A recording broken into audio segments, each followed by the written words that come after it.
Ah, ito na naman si Rebelding Trillanes. Kaya ka nga nakulong eh. That's why. At dahil nakulong ka, parang naawa naman yung tao sa'yo. Alam mo naman ng Pilipino, dehadista. Pagdehado. Ayun, kaya ka naging senador. Yun ang malaking pagkakamali. Anong ginawa mo sa Senado? Wala. Kung hindi mang-asar sa gobyerno, mang-asar sa kung sino yung kinaasaran mo. Anong forma ang pinagsasabi mo? Ikaw ang hindi pumorma dito. Mali. Nasabihan niya ako na hindi ako papaporma yun. Ganito na ba tayo? Ganito na tayo. Hindi ba ba? Sabihan mo ako. Sabihan mo ako, hindi mo ako papaporma dito. Binabadger na yung nagsasabi. Are you accusing the chair or Senator Soto that we're badgering the witnesses? If you feel alluded to, then No, you better. You know you're so fond of making names here. Like making general statements. Okay. Well, So if you want to make general statements, you better prove it. Mr. This is the Chairman. Senate of the Republic of the Philippines. Mr. Chairman. This is not a cockpit of chismis. We are here investigating real things. Yes, Huwag ka definitely. nagdadaldal dito na hindi Okay. mo nalalaman. Mr. Chairman, You're gusto ko out of lang- order. Session is suspended. Nagiging committee di absuelto ang Blue Ribbon Committee. I will move for your contempt then. I object. I will I order object, you Mr. Chairman. Committed. Session is resumed. The secretary, I made the objection, Mr. Chairman. no. You're not a one-man That is a committee here. Committee So, de suelto.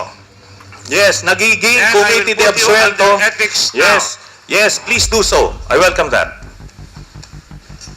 Who authorized you to make a backroom negotiation with the Chinese for this Scarborough?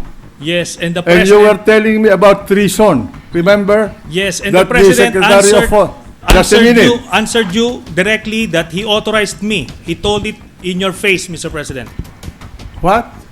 Yes, that's correct. Oh, that's correct. Yes, I accepted that because I precisely. did not know that you were authorized. But the fact is that I asked you, whom did you talk to in China? I don't need to report to the Senate President, Mr. President. You have a duty I to am not, report what you do obliged. as a senator to this chamber. And I was supposed to call in sick again today, but somebody called me a coward last Monday, so here I am. Anyway, this is my privilege speech.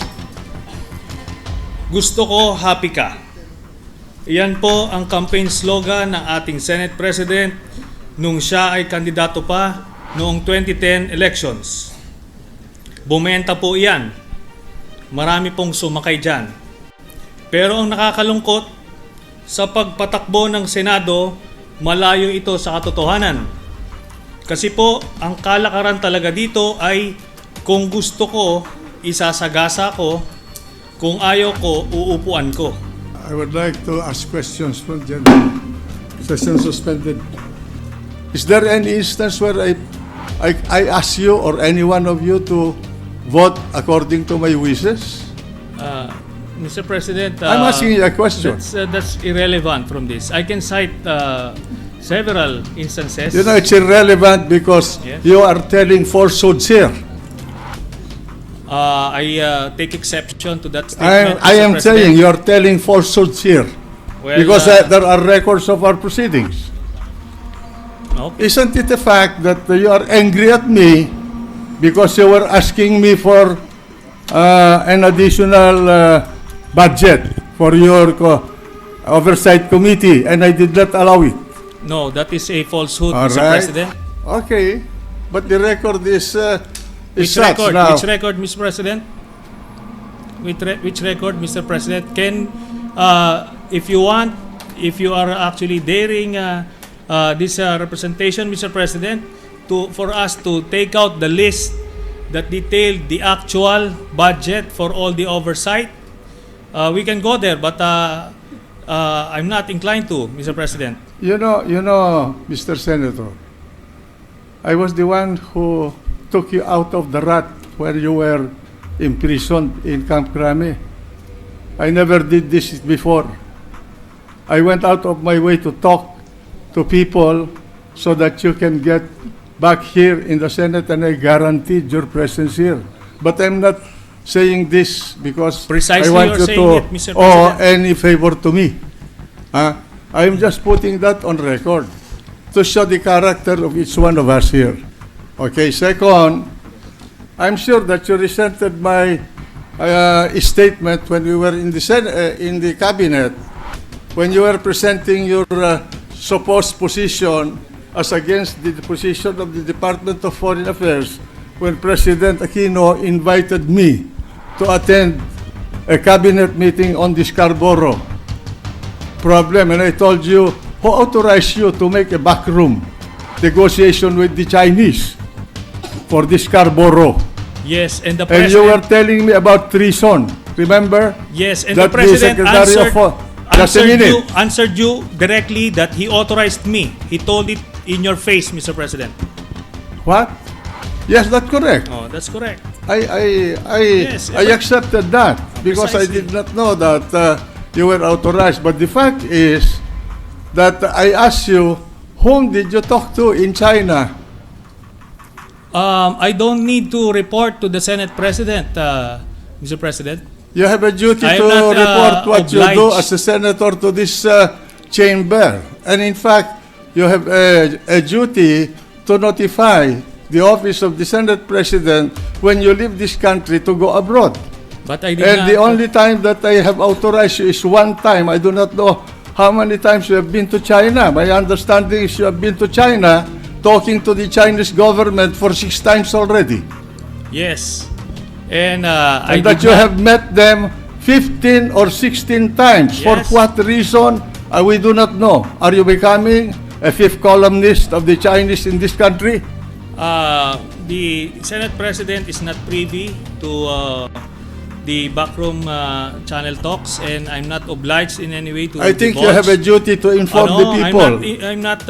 I have already informed the people, but not the Senate President. I'm not obliged to report to the Senate President, and all this line of questioning is irrelevant again. And should this line of questioning continue, I will have to say that I will refuse to yield anymore the floor. No, I'm asking you. I'm asking you a question.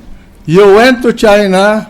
You asked the ambassador of the Philippines there, Madam Brady, for a meeting, and you said, "Do not take notes during our conversation." And you called the Secretary of Foreign Affairs a traitor. In fact, you told me that he committed treason.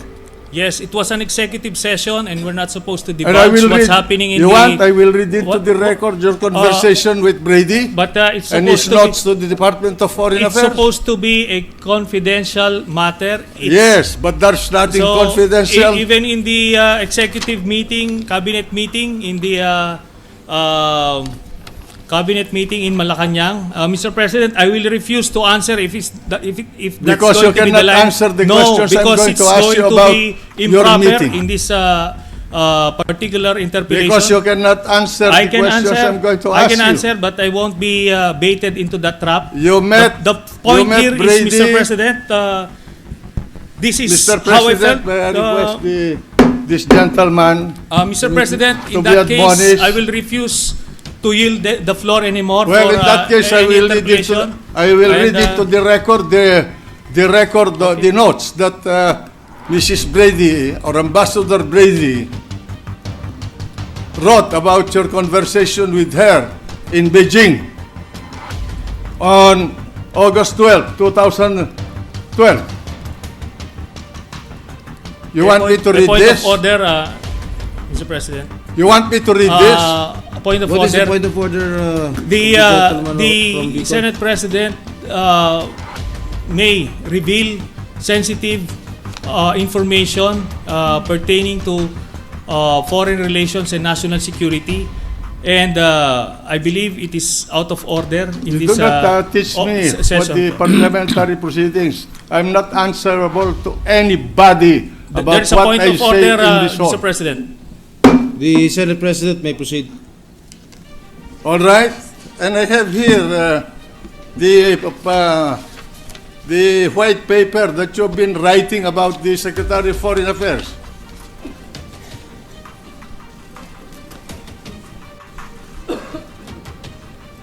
Well, 17 August 2012. He cannot take the hit. He's a coward. Ito na naman si Rebelding Trillanes. Ipag palitan ng tweet kay Sec Teddy Boy Locsin. Sabi ni Trillanes kasi, we demand a plan. We demand a plan. Bakit? Ano bang tawag mo dun sa Bayanihan 1, Bayanihan 2? Ano bang tawag mo dun sa mga pinalalabas ng IATF, yung mga pinatutupad ng mga guidance kung ano nung katakot-takot, may minimum requirements, yung ginagawa ng gobyerno para tugunan ang problema ng mga health workers, problema ng OFWs, problema ng mga factory. Ano man tawag mo dun? Sabi ni Trillanes, we demand a plan. Malala na ang pandemic. Malala na rin ang bangungot mo. Lugmok pa ang ekonomiya. Hindi na pwede once a week, Bulacan. Tinan mo. Yung tinutukoy niyang Bulacan once a week, yun pag lumalabas si Presidente, Bulacan daw. Tapos, masama pa dila nito, katangahan daw. Ay, naku. Tapos sabi niya, buwisit na. Baka naman ikaw buwisit. Sani. Sabi tuloy ni Locsin sa kanya, Sani, there is a plan, may plano. But it is in English. Sa wikang English kasi yun. Ano bang gusto mong dialect para maintindihan mo? Sumagot naman si Trillanes, sa English pala. Kaya pala, yan ang dahilan.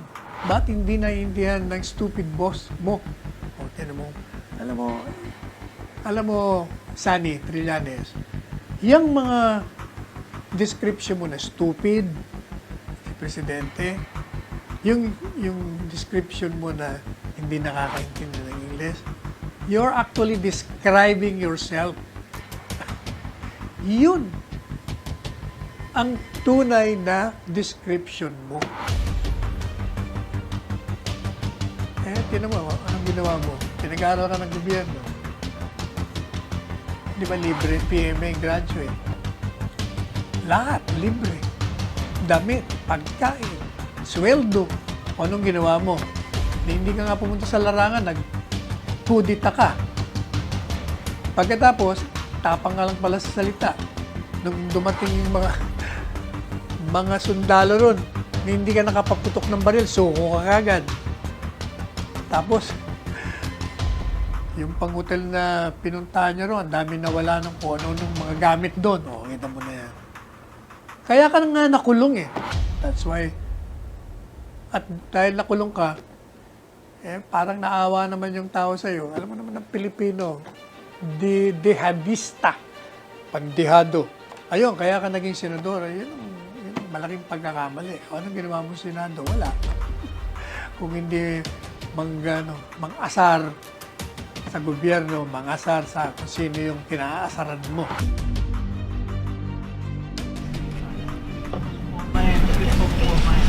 Anong forma ang pinagsasabi mo?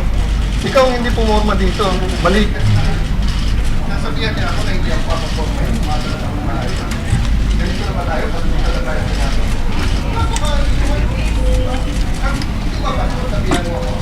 Sabihan mo ako, hindi mo ako papaporma dito.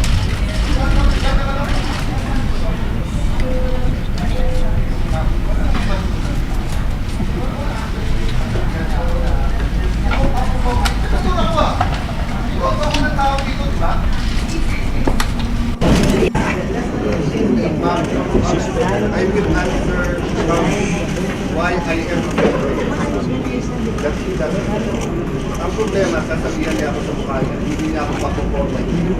Elected ako ng tao.